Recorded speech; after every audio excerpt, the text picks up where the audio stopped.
आज मैं उत्तराखंड के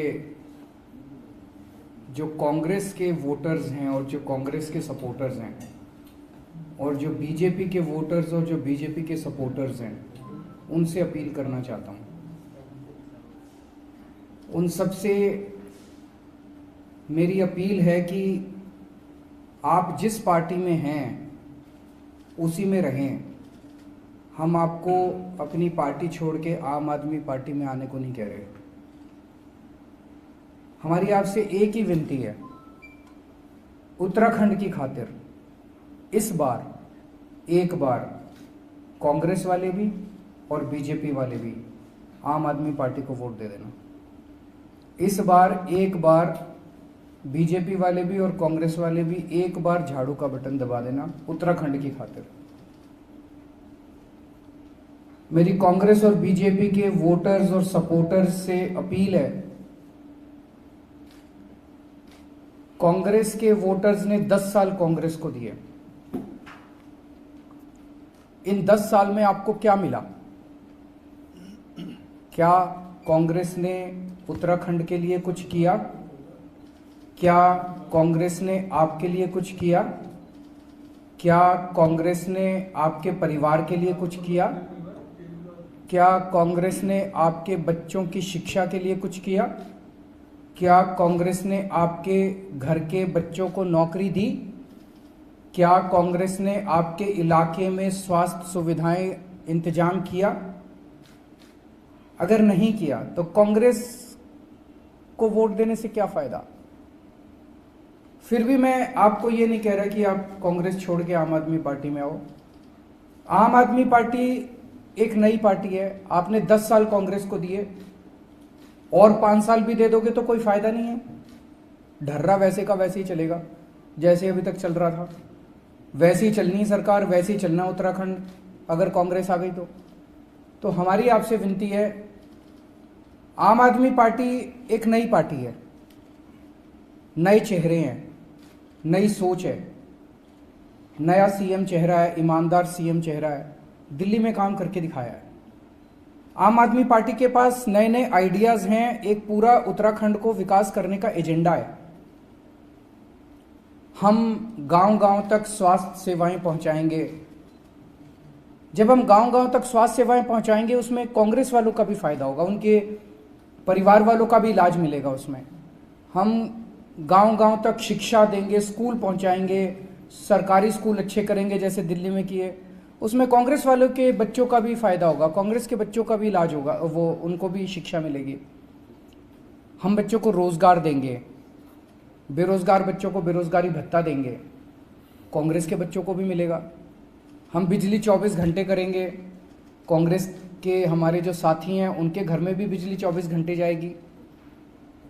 तो मेरी कांग्रेस के सभी वोटर्स और सपोर्टर्स से अपील है कि एक बार इस बार उत्तराखंड की खातिर आप आम आदमी पार्टी को वोट दे दो। इसी तरह से मेरी भाजपा के सभी वोटर्स और सपोर्टर्स से अपील है कि आपने भाजपा को 11-12 साल दिए, अभी तक भाजपा ने कुछ किया आपके लिए? इस बार तो 3 मुख्यमंत्री और बदल दिए। जब मुख्यमंत्री बार बार बदलेंगे तो क्या काम होगा? आपके परिवार के लिए कुछ किया हो भाजपा ने, आपके बच्चों के लिए कुछ किया हो, उत्तराखंड के लिए कुछ किया हो? कुछ भी तो नहीं किया। आपके इलाके में अच्छे स्कूल बना दियो, अच्छे अस्पताल बना दियो, कुछ भी तो नहीं किया। उनको 5 साल और दे दो, ढर्रा वैसे का वैसे ही चलेगा, कुछ नहीं बदलना। अभी तक जैसे चल रही है सरकारें वैसे ही चलेंगी, वैसे ही भ्रष्टाचार चलेगा, वैसे ही लूट चलेगी, वैसे ही कुछ नहीं होना। आम आदमी पार्टी नई पार्टी है, नए चेहरे लेके आई है, नए सोच लेके आई है, इसीलिए हमारे पास पूरा एजेंडा है उत्तराखंड के लिए कि हम उत्तराखंड में सरकारी स्कूल अच्छा करना चाहते हैं।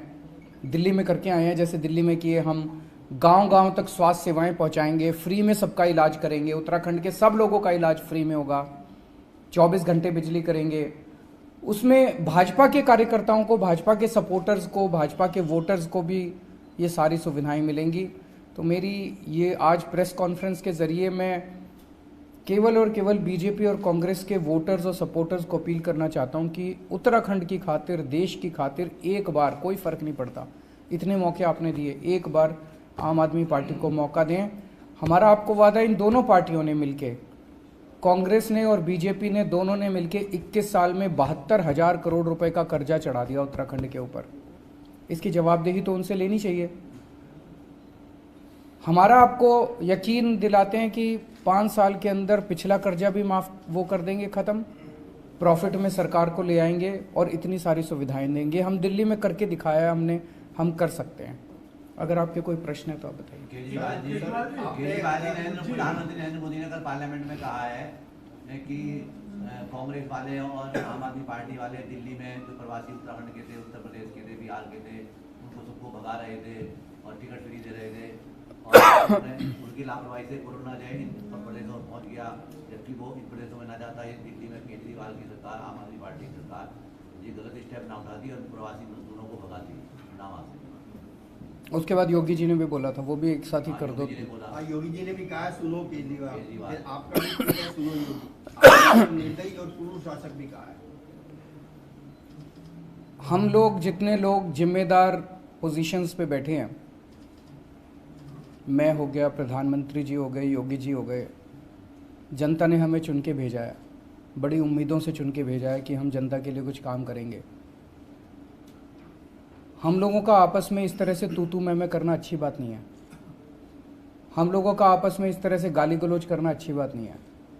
हम लोगों का आपस में इस तरह से आरोप प्रत्यारोप करना, फिंगर पॉइंटिंग करना अच्छी बात नहीं है। जनता, हम चाहे अलग अलग पार्टियों के, चाहे जो भी हो, अलग अलग आइडियोलॉजीज़ के हो, जो भी हो, जनता उम्मीद करती है कि हम सारे मिलके लोगों के लिए काम करेंगे। कल जब इन लोगों के मेरे खिलाफ बयान आए तो मैं भी काफ़ी आश्चर्यचकित रह गया। कोई उसका प्रोवोकेशन तो था नहीं, कोई ज़रूरत तो थी नहीं, कोई मुद्दा तो था नहीं। दोनों ने मुझे अटैक किया, उसका एक बार जवाब देना ज़रूरी था, नहीं तो आप लोग कहते जी कबूल कर लिया आपने अपना गुनाह। तो एक बार जवाब देना ज़रूरी था। जो मुझे कहना था मैंने ट्विटर पे कह दिया। इससे फालतू मैं कुछ नहीं बोलूँगा। मेरे को गाली गलौज नहीं करनी आती, मेरे को तू मैं नहीं करनी आती।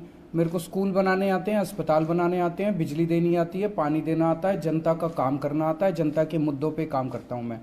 इससे फालतू मेरे को कुछ नहीं कहना। जो मुझे कहना था मैंने कह दिया। एक मिनट सर, जो आपने अपने उसमें ट्विटर में कहा है कि अपने मुखार बिंदु से कह देंगे तो हमें बहुत अच्छा ना, मैंने जो कहना था बस कह दिया। पलायन, बेरोजगारी सभी पार्टियों के मुद्दे हैं, आपके भी हैं। जंगली जानवर पहाड़ों में फसलों को नष्ट कर रहे हैं, मैदान में भी कर रहे हैं, हाथी बंदर। तो इसको पलायन, बेरोजगारी को रोकने का हमारे पास विजन क्या है? पलायन मोटे मोटे तौर पे 3 चीज़ों की वजह से हो रहा है। गांव-गांव के अंदर स्वास्थ्य सेवाएं नहीं है, गांव-गांव के अंदर शिक्षा की कोई व्यवस्था नहीं है और बच्चों के पास रोजगार नहीं है। ये 3 चीज़ें हैं। इन तीनों चीज़ों को हम सक्सेसफुली दिल्ली में सफलतापूर्वक हमने एड्रेस किया है। दिल्ली में शानदार सरकारी स्कूल बनाए, नए स्कूल भी बनाए, पुरानों को ठीक किया। सारी यहाँ भी करेंगे, हमें करना आता है, हमारी नीयत भी है। जितने मौजूदा सरकारी स्कूल हैं उनको ठीक करेंगे। जिन जिन गांव में स्कूल नहीं है वहाँ या तो नए स्कूल खोलेंगे या बसें लगाएंगे। अच्छे सरकारी स्कूल बना के 5-7 गाँव के बीच में एक स्कूल बना दिया, वहाँ से बसें लगा के और वहाँ पे स्कूल में ले आए बच्चों को। इसका पूरा खाका इन्होंने तैयार किया हुआ। इनसे मेरी बहुत लंबी लंबी चर्चाएं हुई हैं। तो सरकारी स्कूल अच्छे करेंगे, शिक्षा अच्छी करेंगे। दूसरा, स्वास्थ्य सेवाएं, जैसे मोहल्ला क्लिनिक वहाँ पे दिया बनाए हैं, उसी किस्म के क्लिनिक अगर हर गांव में बनाए जाएं और उस क्लिनिक के अंदर बेसिक चीज़ें सारी हो, दवाइयाँ, टेस्ट, सबकी सुविधा हो। अगर कोई किसी को सीरियस बीमारी हो गई, मान लो प्रसव हो गया, अचानक पेन हो गया, तो वो मोहल्ला क्लिनिक जो है, फिर एम्बुलेंस खूब सारी खरीद लेंगे। वो तुरंत एम्बुलेंस को फ़ोन करेगा, एम्बुलेंस जाएगी उस गांव में और उसको लेके एक बड़े अस्पताल में आ जाएगी। तो एक नेटवर्क बनाएंगे पूरा इसका स्वास्थ्य सुविधाओं का। और तीसरा है रोजगार। रोजगार में आज सरकारी नौकरियों में बहुत ज़्यादा भ्रष्टाचार है। बिना पैसे के, बिना सिफारिश के नौकरियां नहीं मिलती। सरकारी नौकरियों से भ्रष्टाचार खत्म करेंगे, भाई भतीजावाद खत्म करेंगे और बच्चों को ईमानदारी से नौकरियां मिलनी चालू होंगी। 1 लाख नई सरकारी नौकरियां बच्चों को देंगे, उसमें जो पुरानी वैकेंसीज हैं वो भरेंगे और नई वैकेंसीज, इतने स्कूल बनाएंगे, अस्पताल बनाएंगे, मोहल्ला क्लिनिक बनाएंगे, डोर स्टेप डिलीवरी करेंगे, तो नई कई सारी पोस्टें निकलेंगी। लगभग 1 लाख के करीब हमारी कैलकुलेशन है, नई पोस्टें निकलेंगी। इसके अलावा बहुत बड़े स्तर के ऊपर टूरिज्म को बढ़ावा देंगे। उसका भी इन्होंने, वो जो हमने कहा है कि अंतर्राष्ट्रीय आध्यात्मिक राजधानी बनाएंगे, उसमें हजारों हम रोजगार तैयार होने का हमारा पूरा प्लान है, जिससे बच्चों को यहीं पे रोजगार मिलेगा। हमारी तो उम्मीद है कि मौजूदा बच्चों को ही नहीं मिलेगा, जो बच्चे छोड़ के चले गए वो भी शायद वापस आ जाएं। केजरीवाल जी, उत्तराखंड के परिप्रेक्ष्य में गैरसैंण राजधानी का एक महत्वपूर्ण स्थान है, क्योंकि जब उत्तराखंड आंदोलन परिकल्पना में यही था कि एक पर्वतीय राज्य की पर्वतीय राजधानी होनी चाहिए, लेकिन अभी समर कैपिटल बना दी गई है गैरसैंण। इस पे आम आदमी पार्टी का क्या? इस पे मैं इनको बोलूँगा, ये आपको संक्षेप में बताएंगे। देखिए, गैरसैंण तो सबसे बड़ा मुद्दा था जब उत्तराखंड आंदोलन हुआ था उसमें, कि गैरसैंण मतलब पहाड़ में राजधानी बननी चाहिए। और गैरसैंण का तो सिलेक्शन ही इसलिए हुआ था क्योंकि गढ़वाल और कुमाऊं दोनों के बीच से ये जगह बन रही थी और वहाँ पे अप्रोच भी आसान थी।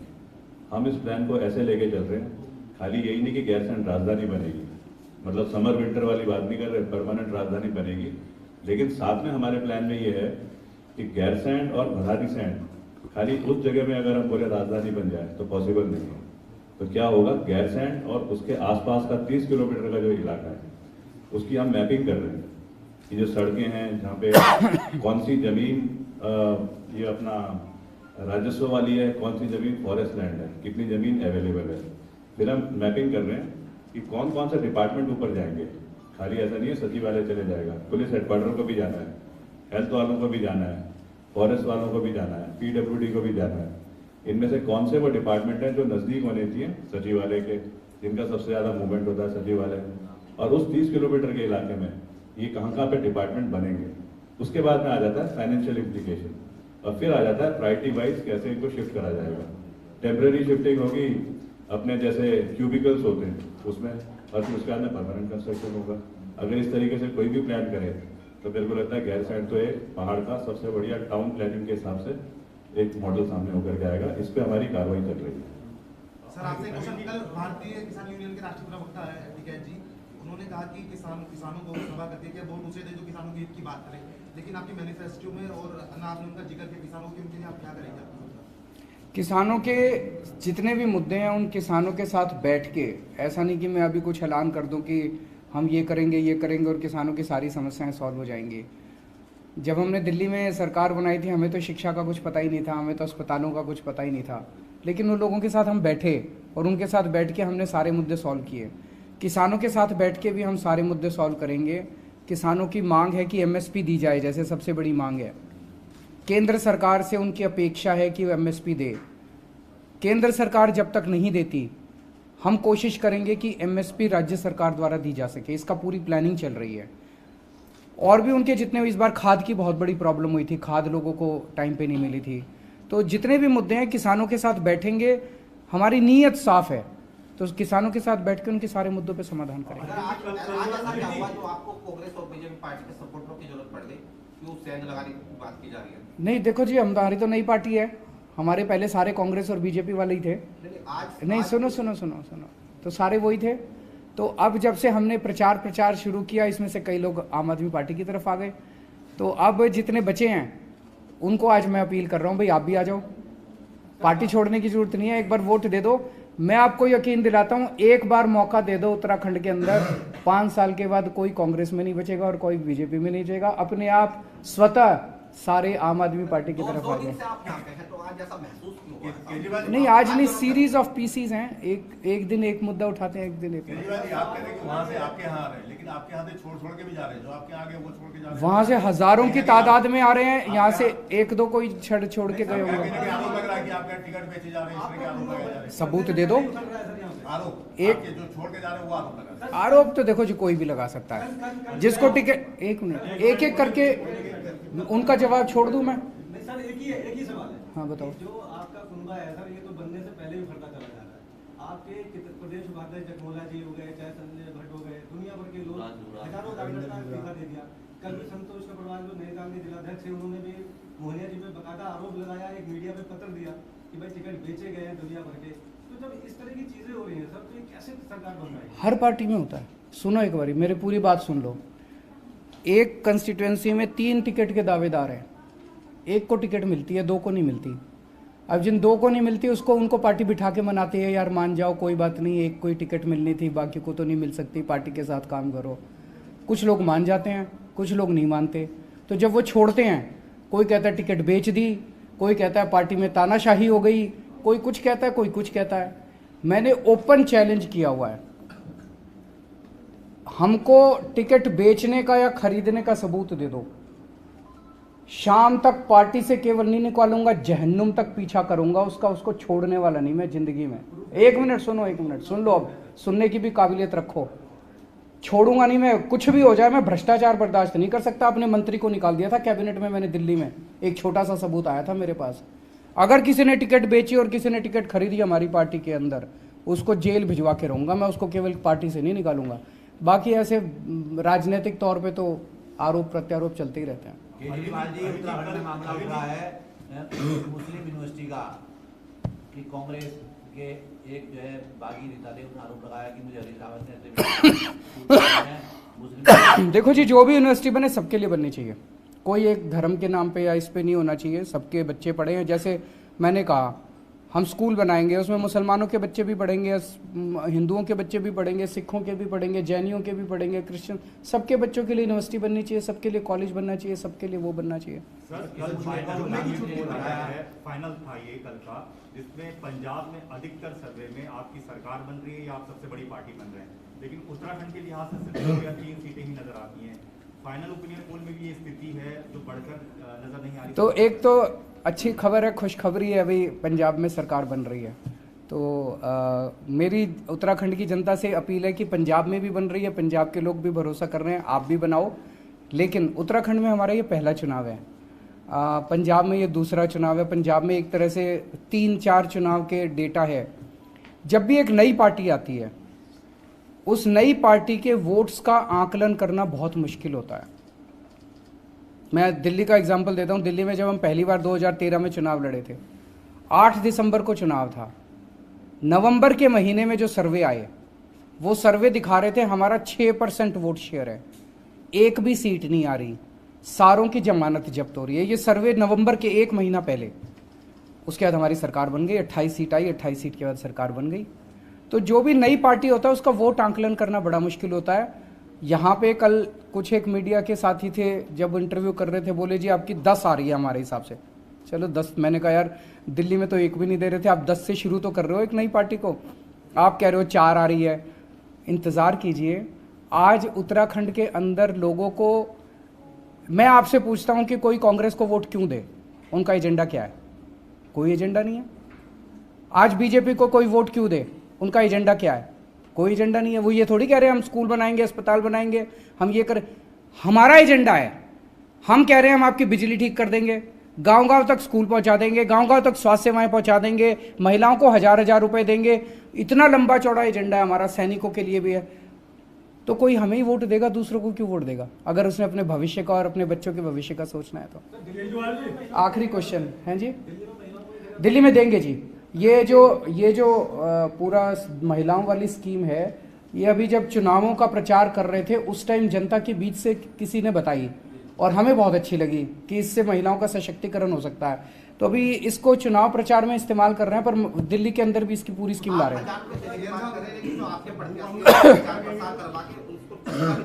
हैं। उसको तनख्वाह नहीं दे पा रहे, प्रचार के लिए उन्होंने महिलाओं को रखा और उनको पैसा नहीं दे पा रहे, वो पैसा पे घूम रही है सर। कौन नहीं दे पा रहा? आपका जो प्रत्याशी है। कौन सा प्रत्याशी नहीं दे रहा? मैं दिला दूंगा, मेरे को बता दो कौन सा नहीं दे रहा। मेरे सुझाव है, अगर थोड़े सीरियस क्वेश्चंस पे रखेंगे तो उत्तराखंड का भी भला होगा। पंजाब में सिद्धू वर्सेस चन्नी, क्या कहेंगे इस पर? आगे सिद्धू को तो खुदा मिला ना विजा में चलो। देखो, कांग्रेस तो आपस में लड़ रही है, वहां पे उम्मीद तो केवल एक ही पार्टी से, आम आदमी पार्टी, जो कि एक संगठित टीम की तरह सबके सामने है। केवल आम आदमी पार्टी पंजाब को भी भविष्य दे सकती है, आम आदमी पार्टी उत्तराखंड को भी भविष्य दे सकती है। आप सारे जने भी, अभी मैंने अपील की, आप सारे जने भी, जितने आप में से कांग्रेसी हैं, जितने आप में से बीजेपी वाले हैं, आप भी आम आदमी पार्टी को वोट देना। एक बार वोट दे दो और फिर देखो। बहुत बहुत शुक्रिया, थैंक यू।